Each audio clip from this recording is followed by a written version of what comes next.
Zdravo svima, moje ime je Ivana Milovanović i htjela bih ovom prilikom da vas pozovem na jednu izložbu, na svoju izložbu, čije otvaranje će biti 15. januara u 7 uveče u Beogradu u kafe galeriji koja se zove Proces.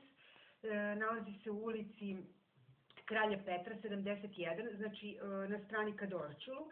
Idete nizbrdo, sa leve strane vide se broj 71, to su vrata koje izgledaju kao da su vrata od zgrade i ima interfon, međutim ne zvonite, otvoreno je. Uđete i ući ćete ne u zgradu, već u neki kao prolaz, pasaž, i sa leve strane postoje vrata od zgrade, tu zvonite na prugasti interfon.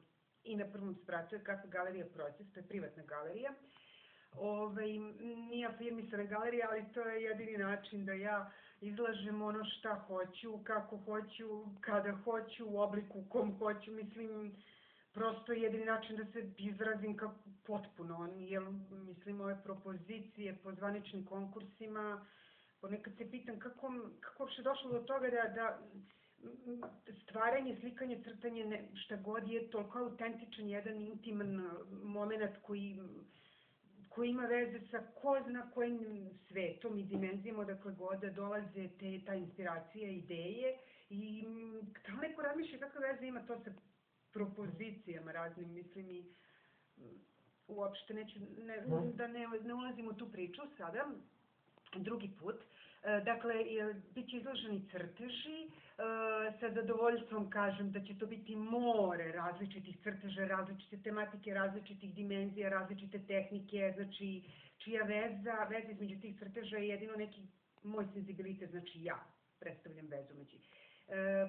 Ja najviše volim takve izložbe, najbogatije su mi, ne volim da vidim jedan rad sa mini razlikama između jedna slika na jedno 10-20 istih načina, znači ne.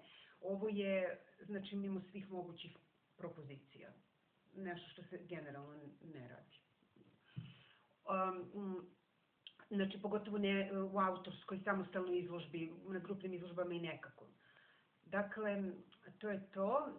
Izložba crteža zove se Disanje, pošto to jeste ono kon prodišem kad mogu to da uradim. Ali ne samo zbog toga, vidjet ćete, radovi su prosto takvi, skicuozni su i tako dalje. I eto, ko želi može da dođe, znači ko želi neka dođe, ostali nemojte da dolazite. I to je to, znači Kralja Petra 71, prvi sprat, dvoje vrata imate, kroz jedno uđete, na druge zvonite na prugasti interfon, 15. januar, 19h, znači 7 uveče. Što sam htjela da kažem, 7 dana traje, to je do 23. znači, i ko ne može da dođe na otvaranje, zanima ga, i lep je prostor, vidjet ćete, i to je to. Ja mislim da sam sve rekla, hvala puno, dobrodošli.